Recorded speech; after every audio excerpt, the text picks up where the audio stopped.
Hello, everybody. Good afternoon. This is the webinar for comparing lessons learned from the COVID-19 and climate change messaging. It's brought to you by the Southeast New England Network and the Association of Climate Change Officers. I'm John Kashmar with the Southeast New England Network. And just very briefly, the network is focused on training and technical assistance for stormwater management. Our vision is to build resilient ecosystems and connect communities through action, collaboration, and innovation. And most importantly, we're focused on empowering communities to achieve healthy watersheds, sustainable financing, and long-term climate resilience through management of stormwater and restoration projects. You can find out more at snepnetwork.org. That's snepnetwork.org. And I just wanted to provide a few logistics around the call today. There will be a question and answer period at the end. And if you would like to partake in that, please use the raised hand on the panel, the control panel, the hand icon to present your questions, or you can type a question at any point in the dialog box at the bottom, and those will be for the Q&A session at the end. I'd like to now introduce Joanne Throwe. Joanne joins us from Bristol, Rhode Island. She's a core team member for the network, working on innovative financing and leadership development. Joanne is president of Throwe Environmental, as well as a senior fellow at the University of Maryland School of Public Policy Center for Global Sustainability. From 2015 to 2019, Joanne served as deputy secretary for the Maryland Department of Natural Resources. And before that, Joanne was director of Mid-Atlantic Region's Environmental Finance Center, where she worked for over 10 years. Joanne currently chairs US EPA's Environmental Finance Advisory Board, that is responsible for providing innovative financing recommendations to the administrator of the US EPA. In addition, she also serves as a co-chair of the National Stormwater Finance Task Force for the US EPA. And Joanne, I'd like to hand things over to you now. Thanks, John. I appreciate it. I'm very excited. All these people joining us. I see people logging on now. We've got a good amount of attendees joining our lunchtime conversation. I have two very special guests today, and I'm looking forward to talking with. First, I have Dan Kreeger. Dan, I've known Dan for a few years now. Dan is he is the co-founder and executive director of the Association of Climate Change Officers, ECO. And Dan is a very unique individual. He has familiarity with climate change and sustainability initiatives, a great sense of humor, but he has honestly been able to undertake what we've seen today, a major voice in the climate change arena. I was able to work with Dan and ECO in Maryland, my role in Maryland, with the Climate Leadership Academy, and that was the nation's first state-run climate change institution. And you know, it's been just an amazing ride ever since. He has been engaged in quite a bit of conversation that I want to talk to him a little bit about on this call. In addition, we have a powerhouse, Jennifer Watson Roberts. Seriously, I am in awe of your career to date, and she is the director of the Path to Positive Communities at ecoAmerica. But her career in public service and on sustainability and advocacy is one that honestly, we all should admire nationally. Jennifer was the 58th mayor of Charlotte, North Carolina, and before that, she served 4 terms in the Mecklenburg County Board of Commissioners, so she brings unique perspectives from both roles. She also worked as a diplomat and was overseas in the Dominican Republic and Mexico. She ran for Congress. She has had many accolades, but her role, she brings a unique perspective to us in New England. We're planning on getting you up here at some point soon. But she knows about creating public-private partnerships and spearheading creative, innovative new programs. But also, she's been a lifelong advocate. So Jennifer has been all about clean air, clean water, environmental justice, and you know, I know about her success in the stormwater arena, the climate change arena, and I'm thrilled that, you know, she's with ecoAmerica, an amazing nonprofit that I've had the privilege lately of going through so much of the tools and resources on that. At your nonprofit. So I hope to learn a little bit more about path to positive communities. But right now, today on our conversation, we are in such a unique time. We're all trying to navigate this new norm, and we're facing challenges that really go beyond what we're used to at both a personal and professional level. And so right now, our perspective is just one thing that, you know, we're thinking about our family's well-being, you know, our health, our security. Doesn't take away from the importance of, you know, the environmental challenges both of you have dedicated your careers on, and all of us are on this call. We are facing something that requires us to be prepared. It requires us to understand the risk and the ability to face these challenges and what our response is going to be. So response is just so important in how we communicate these messages, how we convey these messages. And, you know, we're starting to think about that in our work, in our daily life, in our professional life. There's ways to act and ways to respond, and they have to be meaningful and impactful. And so what I want to ask you both today, I want to start with your different perspectives, both from a leadership role and also the conversation you're having nationally. And Dan, if I could start with you, I was able to, you know, knowing the work you did in Maryland and also nationally for ECO, really be able to tap into some of the coffee hours and the town halls you've been having, really to collect information and understand how this message is getting, how is it being portrayed, and what people are feeling. And wonder if you can maybe summarize some of the findings to date. Yeah, I mean, this is it's an amazing time right now if you can detach from the emotional charge of it, and that's really difficult for everybody because it's a truly devastating time, and we have to figure out how to overcome. And one of the things that we've thought from the beginning and that I've been focused on is immediately in a time of need, my first thought was, let me figure out how my community is being affected by this and not worry about me. And so I immediately turned towards our membership. And there we scheduled a call of a group of folks that I call our elders and our innovators. Some are both, and some are one and some are the other, and they're not necessarily just based on age, but experience and insight, and wanted to see, you know, what were they thinking right off the bat. And this was about 5-6 weeks ago. Right off the bat, we just knew that world was changing, and that we weren't talking about a few weeks. That we were about to enter into a very long tunnel, and that when we came out of the tunnel, that we were going to be coming out looking at something completely different. And so there were conversations that we needed to have with folks about what does life in this tunnel look like right now for folks working on climate change and sustainability, and how does that intersect with what we're experiencing in the context of societal response and institutional response and community response to the pandemic. And then there's this sort of longer term foot in today, foot in tomorrow, as Ray Mabus, the former Secretary of the Navy, would say. Where are there challenges for our field in the long run as a result of this? Where are there opportunities?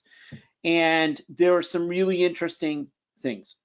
We've been teaching the public health implications of climate change for years. There are great reports out there that have been produced by a consortium of organizations from the CDC, from HHS, and such. And if you looked at those impacts and who was being impacted hardest, which is at the center of the international climate dialogues of who gets hit hardest by climate change in marginalized communities.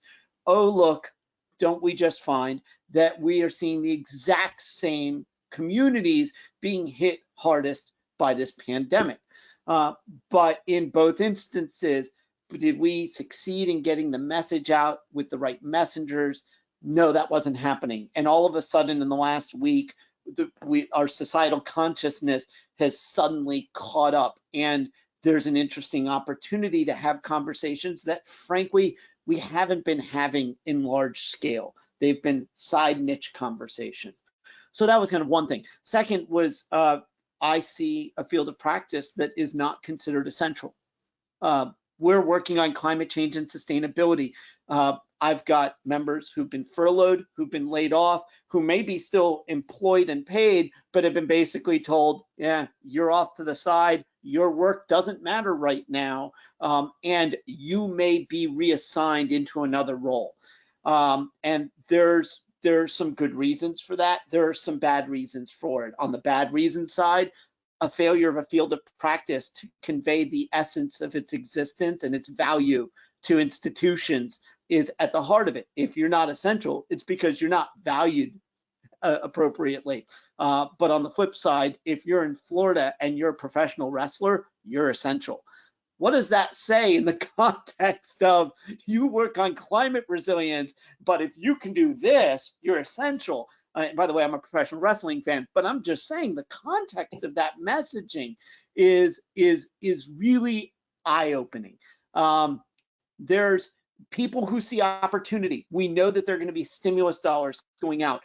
How do we get the right communities working together to be ready this time? The last time there was a stimulus, we weren't.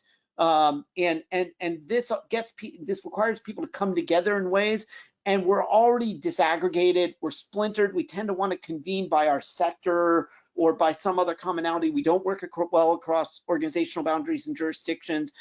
We tend to not trust people who come from a different walk of life than we're accustomed to. And these are all challenges in communicating effectively and in leveraging a community that could be really vital assets. And there's so many skills within the climate change and sustainability communities, supply chain management and materials management. Good God, if ever those were important. But have we effectively communicated that? But boy, we're right now, right in the middle of it. And so these things have been coming out in conversations, and we're looking and saying, okay, there's that. And then there's also just dealing with the personal resilience of people in the front line. Before any of this happened, I saw people breaking down in our classrooms, in our conferences, because being on the front lines of climate change and seeing the devastation that is forecasted is tough. And so personal resilience becomes really important. So framing this and can we do better? We can do better, as Nancy Smith from the Boston Public Health Commission wrote to me the other day. Hashtag, we can do better. And I think this is our opportunity to start framing things differently, communicating and getting the right messengers in front of the right audiences. And I thought this was a good way to open this conversation. Boy, you got that right. And I should tell our audience that you are living in Florida, right? So now we know you're a wrestling fan. Good gracious, the things I learned. So at this time, right now, we have, preparation is so important, but, facts matter, science matter, transparency matters, honesty matters, but quite frankly, people matter and leadership matters. So that brings me to you, Jennifer. You have been working in the public arena for a long time, and the public engagement is just so important. How do we get community leaders to bring public opinion forward, and can we make a difference? Can we truly make a difference moving forward? Well, Joanne, thanks for the question, and thanks for having me on today. And I just want to say a couple of things before I answer the question. And one is that I acknowledge many of you who are listening, that you are in extraordinary times, that you are having to juggle family and work and displacement. Many of you may have family members who are on the front line, who are healthcare workers or impacted in other ways. Many of you may have lost folks. So I just want to acknowledge that. And recognize these are extraordinary times. And we appreciate you being here today, hanging here with us, and continuing to focus on a long-term crisis, which is actually here with us now, and that's our climate crisis. So thank you for what you are all doing. And I do have one connection to New England. I shared this earlier with Joanne and Dan. I lived for 2 years in Windsor, Connecticut, and taught at the Loomis Chaffee School. And I have spent time in a kayak on the Farmington River and the Connecticut River, which is kind of big and scary. So I appreciate the water in New England and watershed protection and all that you all are doing. So thank you so very much. So back to the question of public engagement. It is absolutely essential. And I can say as having been both an activist on the outside and then being a public official, an elected official on the inside, working with folks in our community, public engagement makes such a huge difference. First of all, we're in a democracy. And so every citizen, every resident has the right to have a voice to help shape our future policy. And I love when I hear other mayors say the same thing, and that is that just because I'm in office doesn't mean that I'm the smartest person in the room. And so when you engage the public, not only do they feel vested in the outcomes and feel like they're part of the solution, but they can be the solution, because you may have someone in the audience. I remember once talking about an issue, and there was someone in the audience who had a PhD in what I was talking about. And so I turned to this person and said, "Can you explain this better than I can?" And he did. And that's what, we need to recognize, that there are a lot of great ideas out there that can come from every corner of our community and every demographic. And when you engage the public in a positive way that is empowering, you can capture those ideas. And the other part of that is that then folks feel vested, they feel like they've been heard, they're going to actually help you implement policy. So one of the things that we have that works great in Mecklenburg County and Charlotte is we have folks who are watching out, who are adopting stormwater drains. And we have our citizens who are engaged in helping keep things clean, because our city workers can't be everywhere. When you have things like that that help them feel part of, it builds the community, it builds their connection to their local government, and all of a sudden they have ownership. And so they're the one who can tell their neighbor, "Hey, don't put your motor oil in the stormwater drain, because that goes straight to our rivers." Then you don't have to do it as city officials and come in with a heavy hand. And so that sense of community, building that community, is so important. And I have also seen, when you're building something long-term, so any infrastructure project, we had a light rail project where this happened. When it takes several years, I've seen officials forget to give updates, forget to include the public along the way, because there are adjustments and tweaks as you're building something that you can make. And when you forget to include them, and all of a sudden you're at the end, when you may need to have their input for, say, a green bond that needs to get passed or something else, they may push back because they haven't seen the progress along the way. And all of a sudden they're like, "Whoa, what's this new stormwater bill I'm getting?" If you keep engaged and you make it regular and you make it accessible, and by the way, you look, I know Dan mentioned this about equity. You need to look for those communities that may not be digitally connected, that may have a language barrier, the folks who are lower income, who may not have internet at home, all these things. Make sure you look for those marginalized communities and include them early in the process. Ask for their advice as well. We've seen this in parts of our country where indigenous folks and Native Americans have been working with climate issues for literally centuries, and they actually have better techniques than some of the trained Forest Service folks. They have been training folks out in California how to do these micro burns that they've been doing for a long time to help prevent the huge wildfires with all the underbrush that's there. So just some of the examples that I see in my work as I talk to communities around the country, that I know from the experience that I have had. Public engagement is so important. It has to be consistent, it has to be regular, it has to be inclusive. And you want to show, the other part of that is you want to show that you are implementing some of the things that you're hearing from your residents, and you're including them in those solutions. You know, Jennifer, to that point, and Joanne, sorry to jump in, the consistent messaging is such a challenge. The average term of a local elected official in America is 4.2 years. I worked in the Department of Defense, and when I was there was a mindset there. The clouds change like the weather, and yeah, we'll just ride them out. That was at a civil servant level. There's an interesting challenge in how do you get the right consistent message if there's, and we've seen in the country, I mean, the polarization and historically, political power changes from party to party. We saw it in 10, we saw it in 18. It's going to happen again. It's inevitable. This has happened historically for 2 centuries now in this country. And yet, if we look at the pandemic, and we see some of the polls on trust and confidence, Tony Fauci is a name that is resonating. Tony Fauci has been the voice on pandemics for 30 some years through going back to HIV.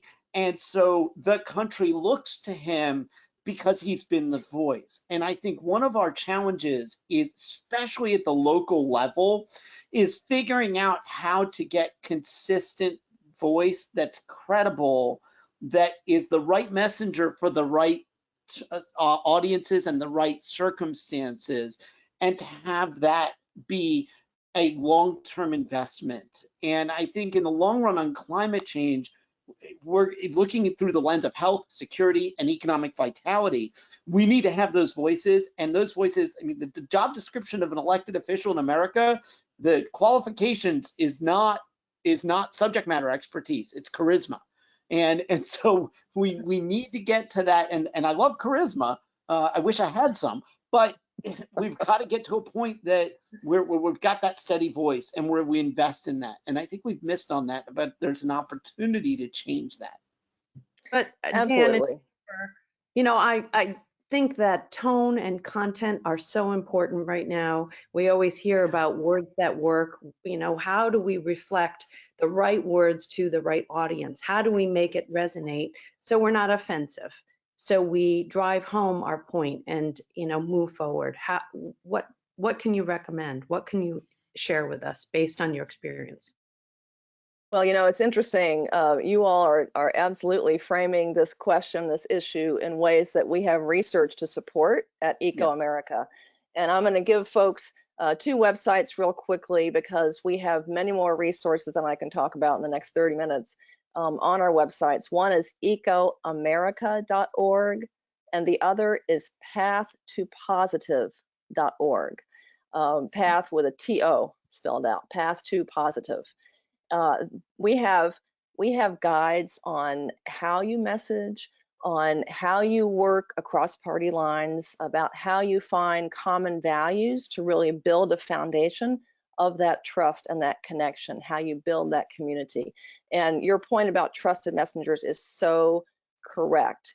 We do find in our research, and we've done polling on this through the years, we know that people trust medical professionals. That includes doctors and nurses and physicians and school nurses, and so many of the folks that our families have contact with. People do trust them, especially as it relates to our health and to science. And we know that health is a big factor in this pandemic and in climate change. We know that health is a major motivator for Americans. We know that mothers care greatly about their children's health. Fathers do too. We know that people care about inequities in health. They know that, for example, African American children have asthma at 4 times the rate of white children because of some systemic racism, some displacement, some ways that we have built our communities. And people care about that fairness. They care about their safety. And when you're looking at preparation that is good for a pandemic, we saw it happen in Korea and Singapore and other places that had testing that rolled things out quickly and how they flattened that curve. And we've seen where preparation makes a difference in climate. whether it's mitigation or resilience. And by the way, the other thing that we tell people to do is to describe, not to label. And so when you say mitigation, a lot of folks in the community don't really know what that means. So you have to explain that that is taking the carbon dioxide out of the atmosphere, reducing emissions, keeping things out of our waters to keep them clean, all those things. Describe them in terms that people understand and that they can relate to in their everyday lives. That is, absolutely a great way to communicate. And by the way, just an interesting fact in our research, when we look at, what messengers do people trust? They trust the scientists. They also trust faith leaders, depending on, your faith tradition. But way down at the bottom is Congress. So I mean, Congress has had a 10% approval rating for the entirety of my adult life. That's right. They're just not very trusted. And that challenge about in and out of public office, that is so true. But we know that staff keeps that continuity and keeps that together. And there are values that persist as well. Our messaging does also talk about how you want to connect across party lines, because there are certain terms that are dog whistles for immediate resistance. And so we have guidance in those resources that talk about, being strong, family values, community values, energy independence. I mean, there's so many things that resonate with both sides of the aisle. And we absolutely can keep these ideas in mind as we rebuild after this pandemic. And we're going to need everyone's voices to do that in a fair and just way. There's an interesting challenge that you have to supplement, though. Some trusted messengers are really good at diagnosing, and diagnosis is really good at getting people's attention. And if there's a sense of urgency, which we're certainly seeing with the pandemic, because there's the if-then statement has a 1-month turnaround right now. The climate change if-then statement is multi-generational from most people's perspectives. And so you see it in, for instance, if you go look at the ecoAmerica's research, which assesses the attitudes and mindsets of Americans on climate change, it gets really interesting when you start to ask them, okay, 2/3 of Americans are concerned about climate change and think it's happening. You start to get to the understanding their analytics of that. High numbers in the 60+% still think, yeah, it's going to harm future generations. You start to get to the and it's still 60%ish that it will harm people in developing nations. It'll harm plants and animals. You get to it will harm me. That number drops to 42% nationally, and from some communities even lower, because you can downscale it to the county, I think even to the zip code. When you see that and that gap, there's a really interesting challenge. And so messenger can't just be about shock into response, because the response needs to be sustained galvanization. And so we need messengers that also turn this into we've got to find a way to move from scare to opportunity. And in order to sustain a galvanized effort, you can't have people in a paralyzed state of fear. And you'll even see it in the context of this pandemic. People are going to get cabin fever. And you already see it in the politicals. I supported shutting down for a month. I'm not going to support shutting down for a year. At some point, they're going to say, okay, we've got to get out. And so getting into the opportunity space with the right messengers is crucially important. And to have opportunities that everyone can relate to, you need to have a wide range of those folks participating in the process. Well, but Dan, there is no one size fits all message, right? I mean, we have to tailor it, but how do we know how to tailor it with that sense of sensitive? We have to be sensitive. We have to be compassionate. So, crafting that message and making the point and, moving forward towards recovery, what can you do to, help us with framing that out?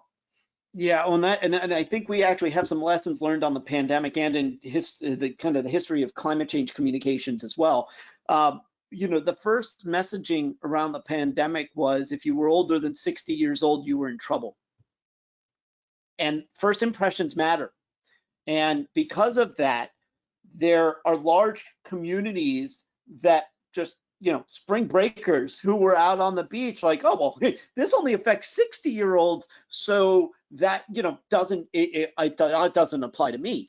Well, messaging that was oriented toward them as you know, hey, first of all, you could be hospitalized by this, you could actually be killed by it, but that was also more in the you can transmit this and hurt people you care about, should have been at the beginning alongside messaging to a different audience that is, hey, you need to stay home and stay away because you actually will be in that higher probability range. We didn't do that with the pandemic. And in the context of, so there wasn't a one size fits all there that worked because we missed it and the cat was out of the bag. On the climate change front, climate change affects people so differently based on the community they're in, based on the sector that they work in, based on their professional role, the things that they care about, their cultural values. And so there's never going to be a one size fits all.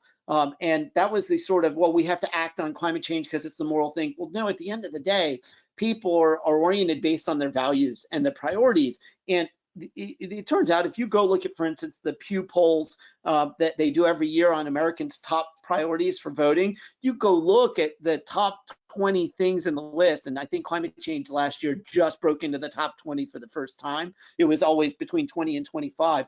But if you look at the things on that list that people care about, health, well, if you care about your health, you will not be healthy without a climate that is stable, predictable, and enables us to be healthy.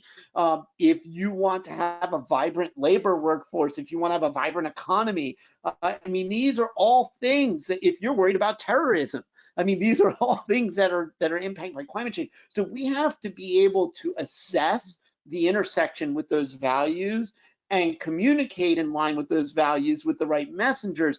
And that's what makes it really challenging is that's a lot of work. You know, Dan, the other thing that strikes me when you look at those impacts and wanting to feel like everybody is connected to those impacts and that moral connection. I remember the young people saying, you know, what if I bring this to my grandmother, my grandfather? You know, having that, it's just one step away from you. But the other important thing that you mentioned is that turning quickly to solutions and the co-benefits, the win-win. You know, when we talk about clean energy, we talk about a job creator, we talk about something that doesn't pollute, we talk about clean air, we talk about it being cheaper. I mean, it is so much cheaper to have wind and solar. And you know what? You don't have to keep buying your energy source because it comes up every day in the morning.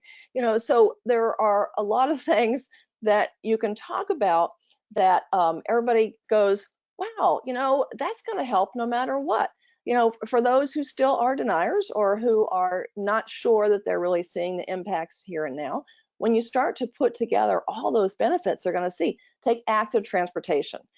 I've seen a lot more people bicycling because they don't go as far. They may not be going to work. They might be just going down in the corner. They're also getting exercise. They also know that they've got, you know, that 6 feet of distance, so they're safe exercising that way. Sometimes runners are not. But all of a sudden you have a non-polluting form of transportation. You're getting exercise, you're improving your health, and you're improving your attitude. You know, we haven't talked about mental health, but that is another thing that is impacted greatly during this pandemic and with the climate change. Anybody who's been through severe weather and has had people have to actually evacuate. You know, here in North Carolina, we had 2 severe hurricanes 2 years apart. We were still recovering from Michael when Florence hit. And so we have, you know, we have schools that still have mold in them. We have displaced people. You know, during Katrina, which is, you know, New Orleans is 800 miles from here, we had 4,000 people from New Orleans come to Charlotte and seek out a new life. Some of them returned, many of them didn't. And so when we look at those impacts, we are all connected, but we absolutely know that there are great benefits to being prepared, to building community, to looking at clean air and clean energy, and to doing all the things to protect our water source. I thought, we started doing some work in Florida, and they have algal blooms that have closed down the coast and closed down restaurants. And I've discovered that all over our country, there are algal blooms. All over our country, there, are waters that are warming and nutrients that are growing these algae that are toxic. And that is, killing your pets. And there's so many things that are happening. But when you look at the good things that we can do and the jobs that we can bring and how we can rebuild in a cleaner, more prosperous future, then you start to inspire people to take action. It's interesting. I looked back after this pandemic started, and I looked back at several of the climate resilience plans that I put together, that I worked on. And then I looked nationally at what I could find that connected more of a health element. And, there weren't many nationally that had a big focus on dealing with a pandemic. But it, and more on healthcare. And it has to be such a big part of our whole preparation, our recovery. We need to pay more attention. This is an important piece of climate change and the work we're doing in the environmental arena. There is only so much money, technology, policy solutions that are going to help us recover. We need to get back on the right path. We need those tools, those resources. We need people like both of you and the people on this call who have all this expertise, working together. We're suddenly going to be the advocates. We're going to be in a role that we never thought we'd be in. And having those words that work, having the right message, being sensitive to what that message is, but also building on leadership. And I'm going to call back on you, Jennifer, and I mentioned this early on, but, I know about the examples in, Charlotte Mecklenburg and, the great work you've done. And, I'm not going to miss this opportunity to have you on this call when I've got this wonderful network I'm working with. In the Southeast New England region, and our work on stormwater and your examples on leadership were just so important moving things forward. So I wondered if you could talk about that just briefly, and also tie in that idea of messaging and how it was effective. Certainly. So we are one of those very fast growing communities here in Charlotte where our floodplains are changing. And they're changing because of development and because of climate. And we're seeing those, rainstorms where you feel like a bucket is like coming down on your window for like 10 minutes straight. And stormwater is so important, but it's what we call hidden government.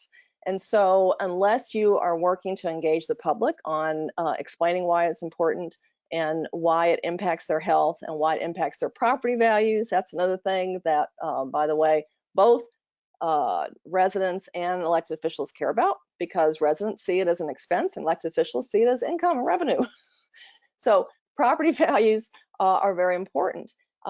Great example that I have from Mecklenburg County is as we're growing, we had a new area being developed along one of our lakes. We have 3 lakes that have that are in our Catawba River, and the county wanted to be preventive, wanted to make sure we weren't getting a lot of organic material in the lake as this development happened. Wanted to make sure that we were keeping the water clean because it was one of the sources of our drinking water, and so they implemented a number of requirements around buffer, around set off, around trees, around the kinds of shrubs and things, around the drainage.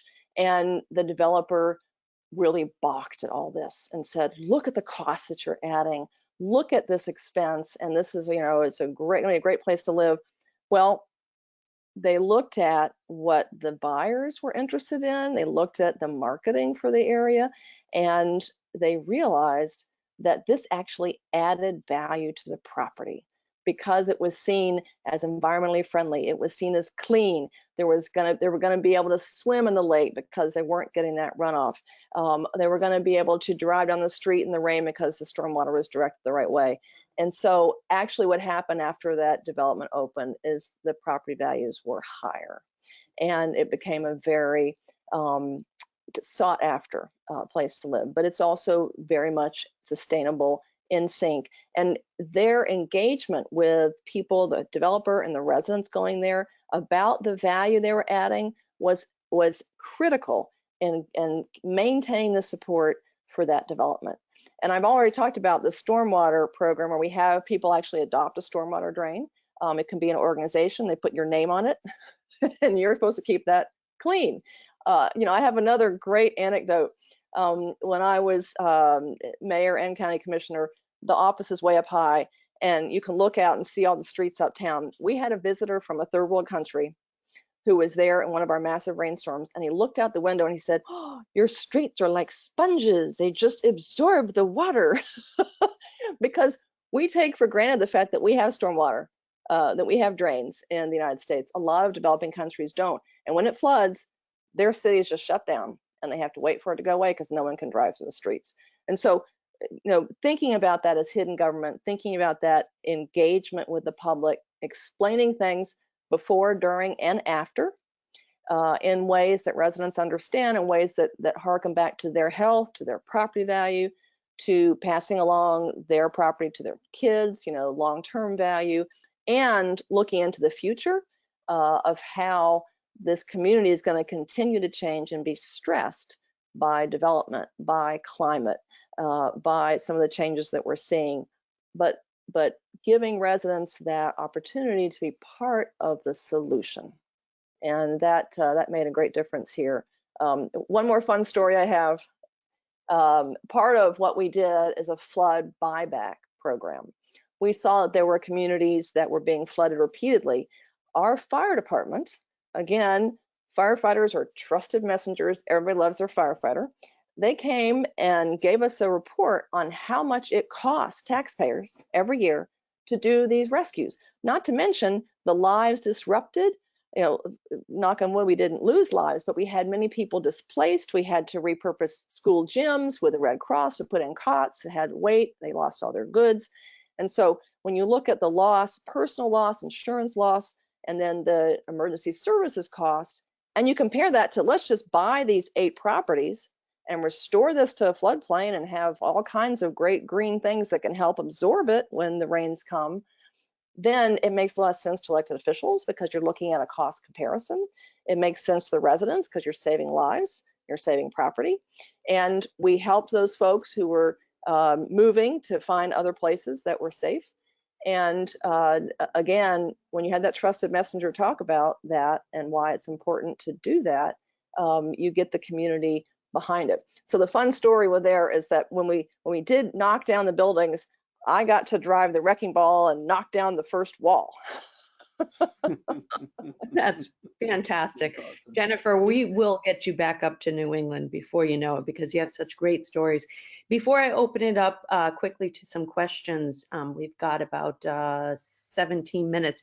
Dan, I'm going to hit you up with something here. You and I was part of your first inaugural class, the Climate Leadership Academy. I was in the first class. There was, a big part of working with the state, trying to, push climate competencies and working with ECO. And there was so much in terms of developing leaders and having them understand those that necessary messaging and that skill set that is needed to really make change, policy change.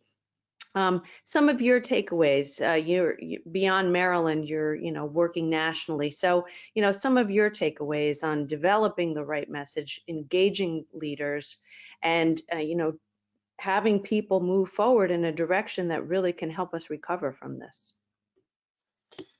Yeah, well, and I'm going to address that, and I want to comment on Jennifer's use of the phrase invisible government, because I think it all applies.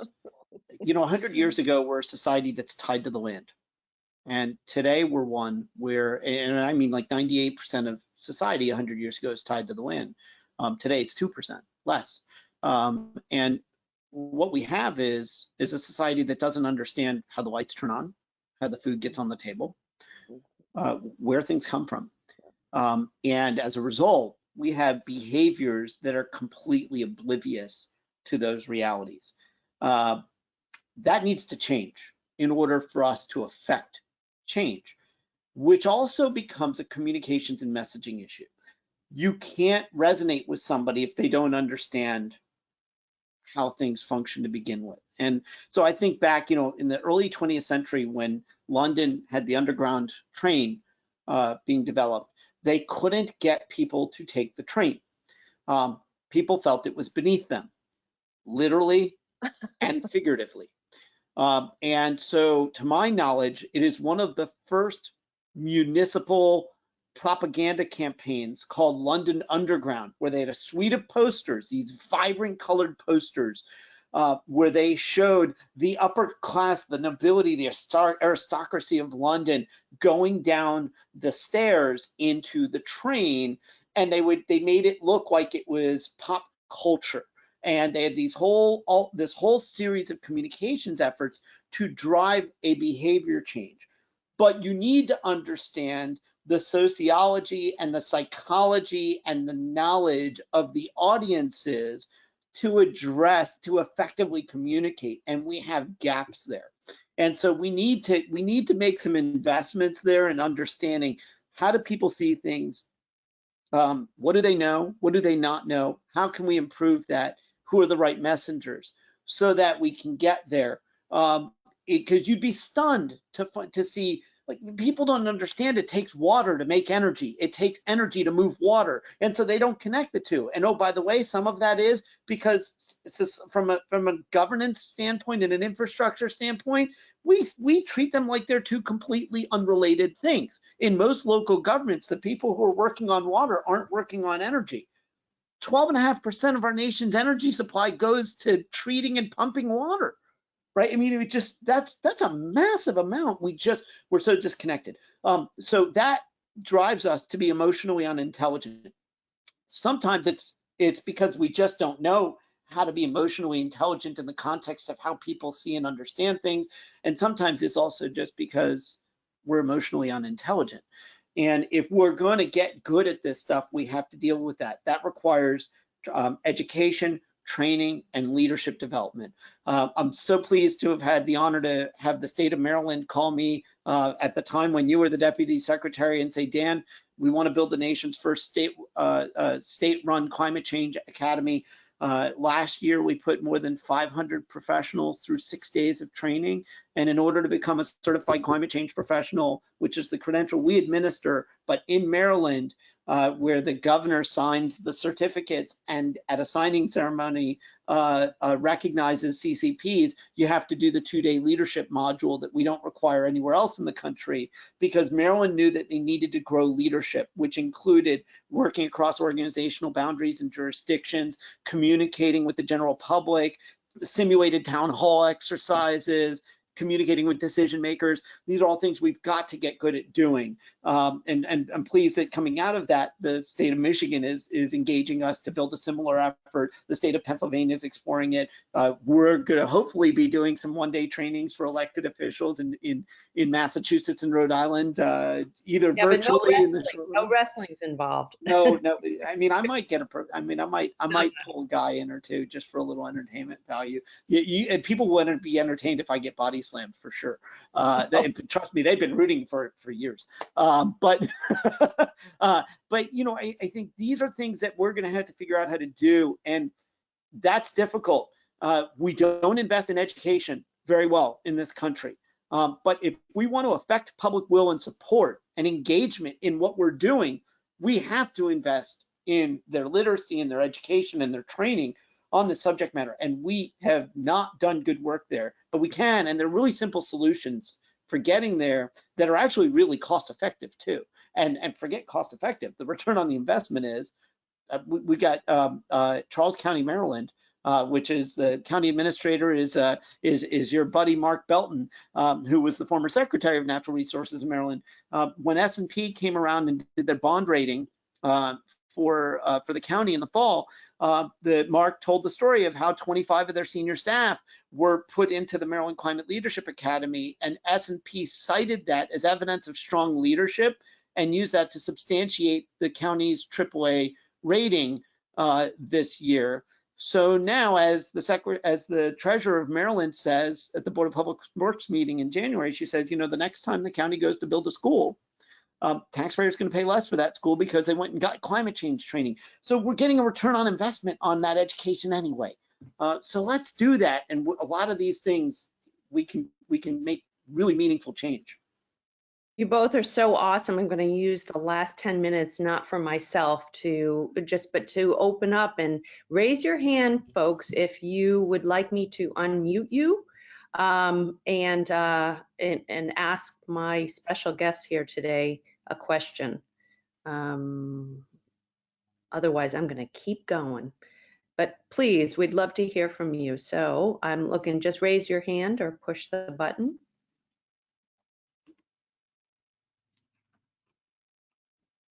Okay, well, guess what? I know there was a couple that was sent in prior to, so I'm going to go with that unless I see a hand or a question. Go for it.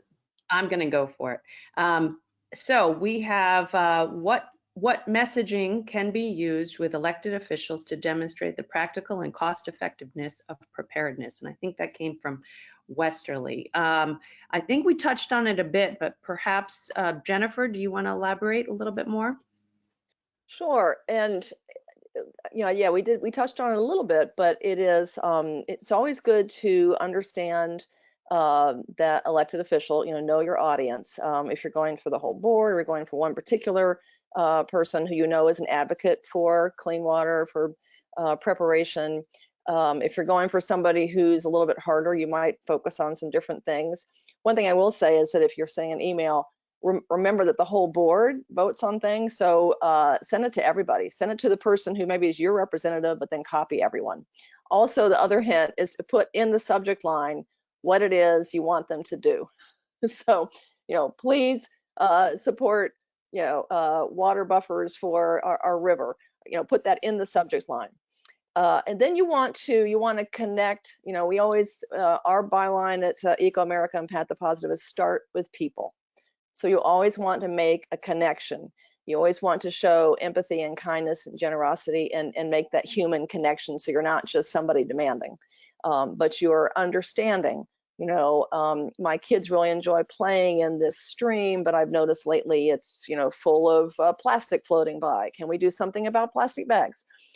Which, by the way, are in danger because of the pandemic, people thinking that reusable bags are carriers of germs, which has not been substantiated by science. So be on the lookout. No, but you know what has been substantiated by science? What? Plastic. The germ on plastic for 2 weeks. Right.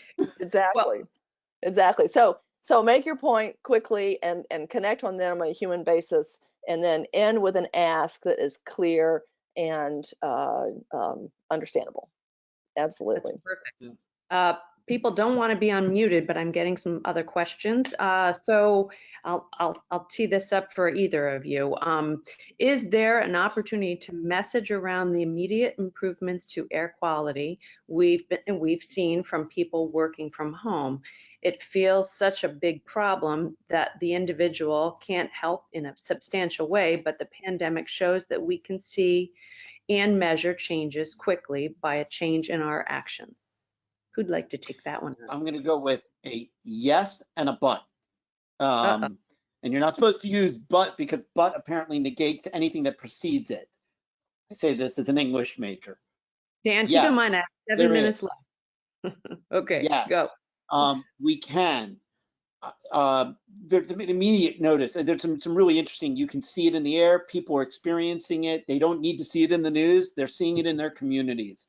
The key is having that change be valued, because we treat the environment like the word it is, our surrounding, and our surrounding is pretty, but the environment is not our surrounding, it's our life essence.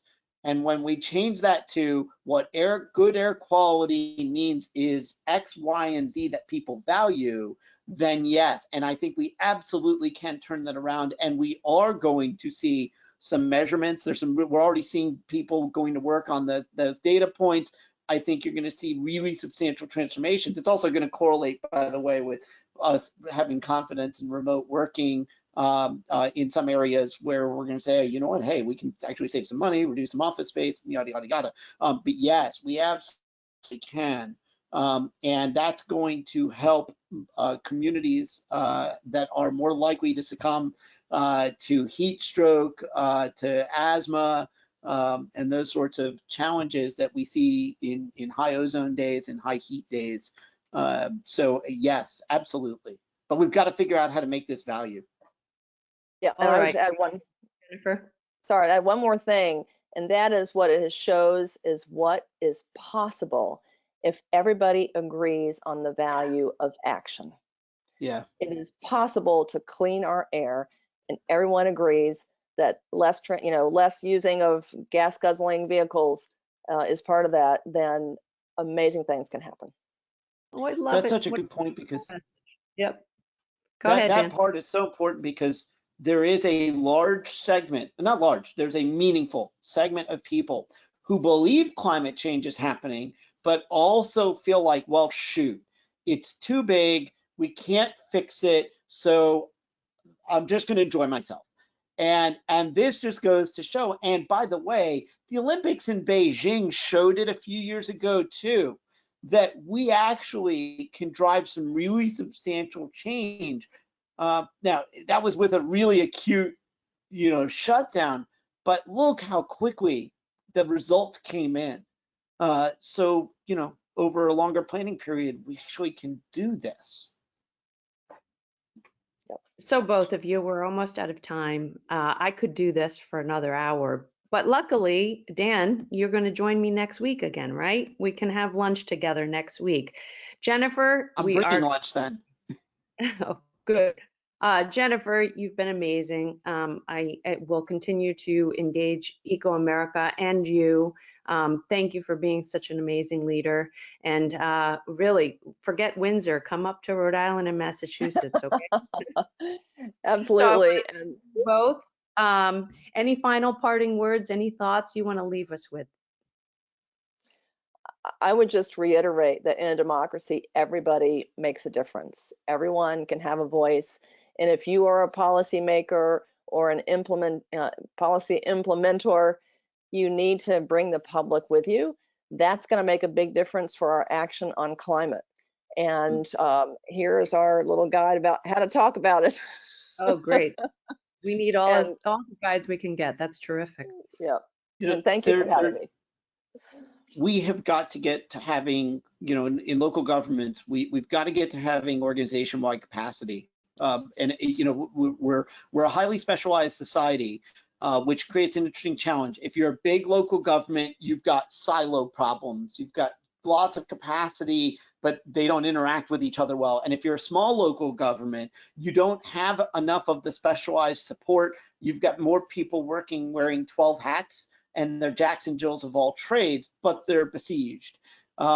We've got to build people's understanding of climate and health and security and economy in the context of a changing world. And climate change is one aspect of it. There are others too, but we've got to build literacy where it's needed.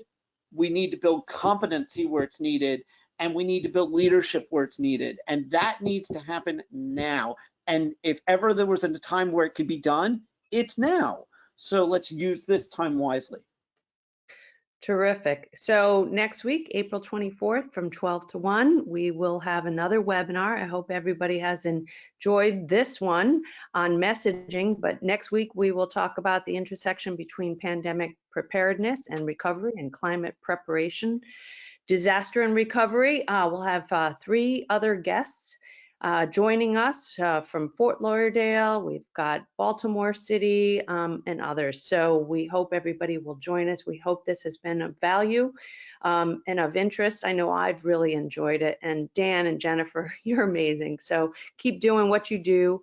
And thanks for joining us today. Have a great day. Everybody stay healthy. Bye. Thanks, Emil. Thanks.